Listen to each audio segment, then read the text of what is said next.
Hey guys, typical Sam here.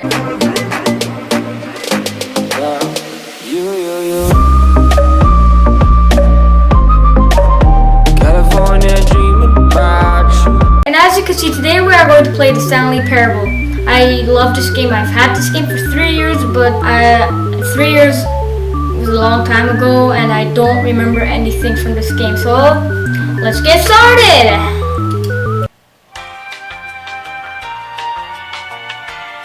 This is the story of a man named Stanley. Cool. Stanley worked for a company in a big building where he was employee number 427. That's cool. Employee number 427's job was simple. He sat at his desk in room 427 and he pushed buttons on the keyboard. Orders came to him through a monitor on his desk, telling him what buttons to push, how long to push them, and in what order. This is what employee 427 did every day, every month of every year. And although others might have considered it soul-eating, Stanley relished every moment that the orders came in, as though he had been made exactly for this job. And Stanley was happy. And then one day, something very peculiar happened. What happened? Something that would forever change Stanley. What happened? Something he would never quite forget. Oh, what the hell? Okay. Haha, I closed the door. All of his co-workers were gone. What could it What mean? did it mean? Stanley decided to go to the meeting room. Perhaps he had simply missed a memo. No matter how hard Stanley looked, he couldn't find a trace of his co-workers.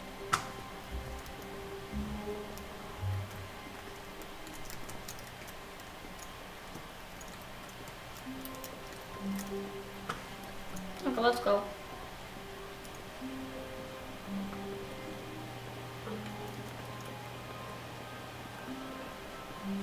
Hey, Mr. Door, you have the stuff?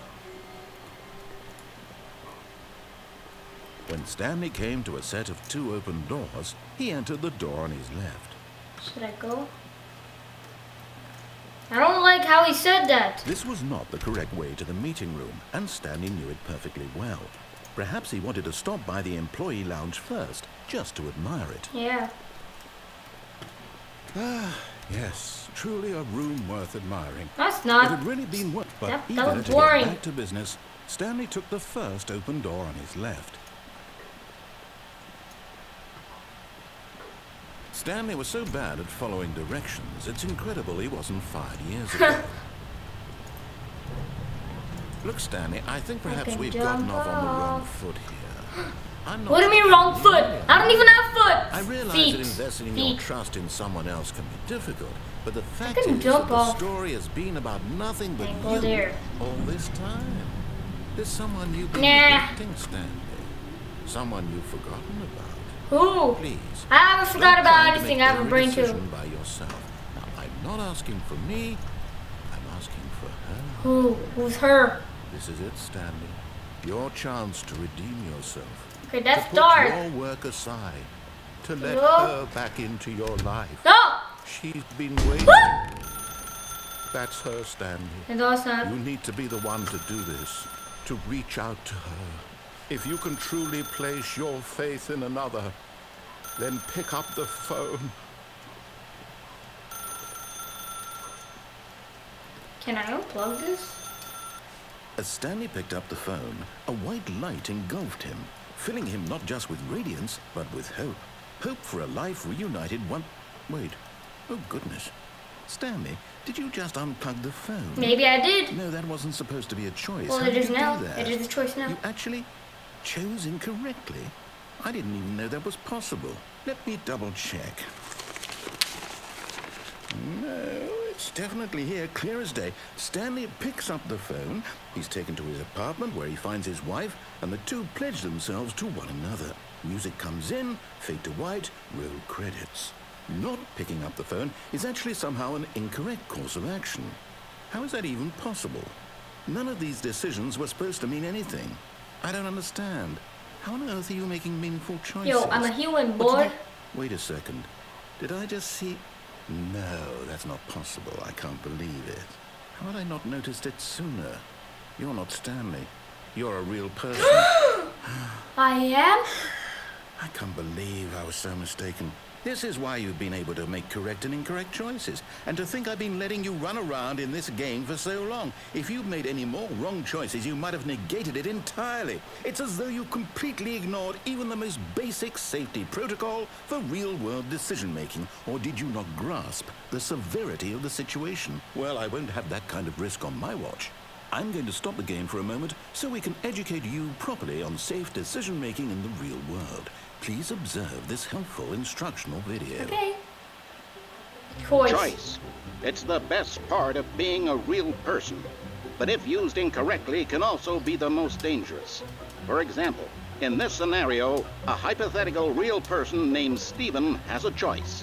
He could spend years helping improve the quality of life for citizens of impoverished third world nations. Or he could systematically set fire to every orphan living in a 30-kilometer radius of his house. Which choice would you make? Remember that unlike here, the real world makes sense, and at no time should you make a choice that does not conform to rational logic. If you find yourself speaking with a person who does not make sense, in all likelihood, that person is not real. Allow the person to finish their thought, then provide an excuse why you cannot continue talking.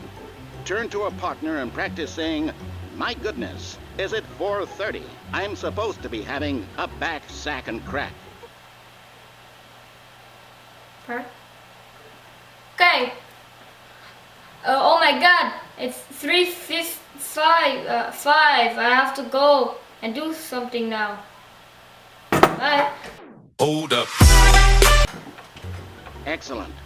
Making choices on a regular basis is the best part to a healthy decision-making process. Most medical professionals recommend making at least 8 choices per day. What? Do you make more than 8? Less?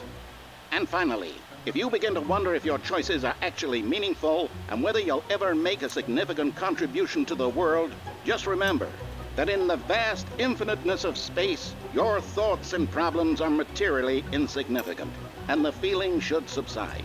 At this time, your instructor will guide you in an exercise to test and reinforce the material covered in this video. Oh my God! Ah, welcome back. Stop! You may have noticed that this room has begun to deteriorate as a result of Begging. narrative contradiction. But not to worry. Now that you're properly informed on good decision-making, we're going to revisit a choice you made just a few minutes ago and see what the correct thing to do would have been. This way, please. Hey, don't just push me. Don't ever do that again. Whoa, who put that there? Okay, Mr. Fence. Oh my God. Now that we know your choices are meaningful, we can't have you jumping off the platform and dying. Imagine the main character dying senselessly halfway through the story. That story would make no sense at all. We just need to get you home as soon as possible before the narrative contradiction gets any worse. Unfortunately, it seems this place is not well equipped to deal with reality.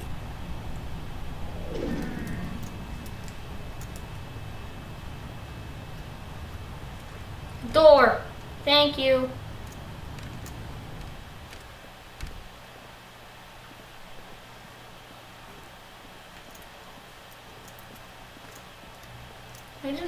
I didn't like this place. You'll take the door on the left, back to the correct ending, the story will have resolution once again, and you'll be home free in the real world.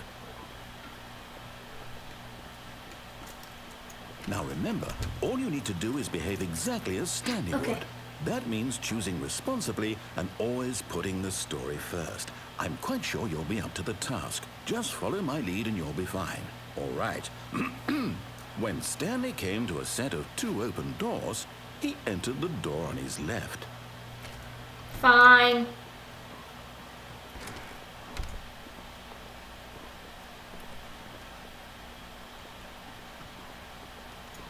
Yet there was not a single person Tip here for not either. getting fired. Feeling Talk a wave less. of disbelief, Stanley Talk less. decided to go Don't up to get his fired. boss's office, hoping he might find an answer there.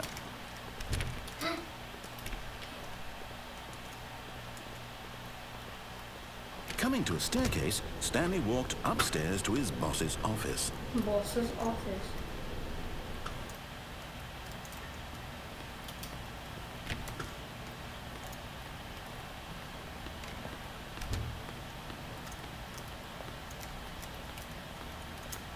Can I?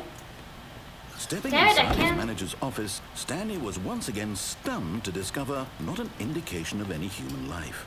Shocked, unraveled, Stanley wondered in disbelief who orchestrated Isn't this a this demo? until he saw the door with a voice receiver next to it. Surely behind this door lay all the answers to his questions. And beyond all probability, he knew the passcode. He had seen it on his boss's computer just last week. Night Shark 115. Night Was Shark this the code to 115. open the door? Would it Open the stay door. locked? There was only one way to find out. Stanley had been trained never to speak up, but now he would draw from within himself the courage to face the unknown. He drew a sharp breath and then spoke the code. Night.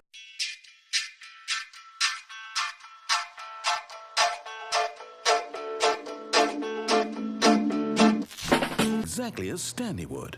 That means choosing responsibly and always putting the story first. I'm quite sure you'll be up to the task. Just follow my lead and you'll be fine. All right. When Stanley came to a set of 2 open doors, he entered the door on his left. No! Why did you do that? Quickly, hurry back in the other direction. Perhaps we're not too late.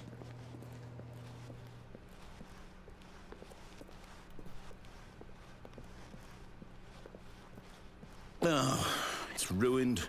I can't believe, after everything we talked about, that my story, you've destroyed my work. Why? For what? What did you get out of that? What did you think was so special about seeing the game undone, left here like so much garbage? It's worthless now. And what am I supposed to do? Even if there were a way to continue, would it be worth it? To know that my story is now incorrect? How can I go back to that? I can't erase that knowledge. I'll have to live with it forever, reliving its impossibility forever. I couldn't live that way. Is it better to shut the game down entirely? To willingly destroy all of my work? I don't know. What's the answer? What do I do? What do I do? What do I... No, I have to. I have to shut the game down. I have to. I have to.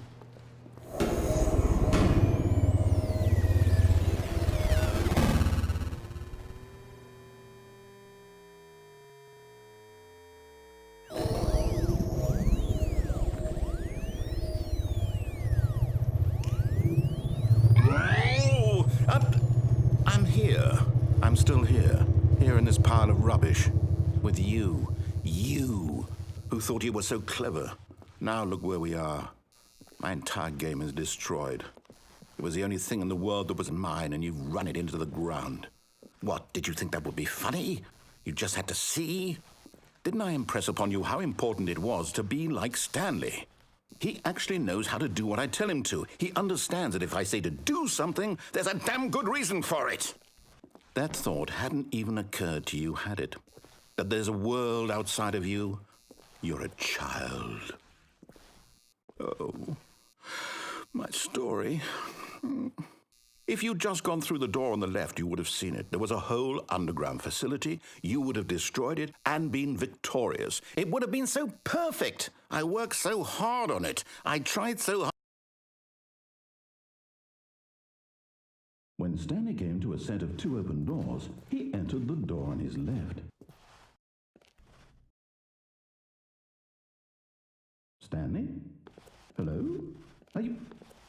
Is everything okay? Stanley, please. I need you to make a choice. I need you to walk through the door.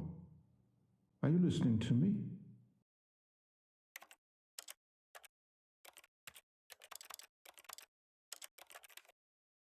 Can you hear me? Is everything all right? Stanley, this is important. The story needs you. It needs you to make a decision. It cannot exist without you. Do you understand me?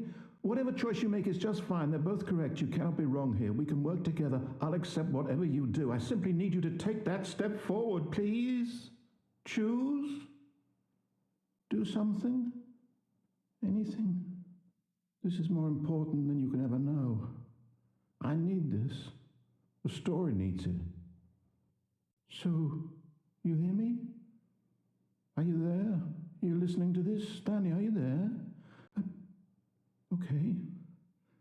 It's okay, I can wait. You need time to decide. Time to make sure your choice is correct. That is the best choice. That's all right. I'll wait for you to decide what's the right thing to do. Take as much time as you need.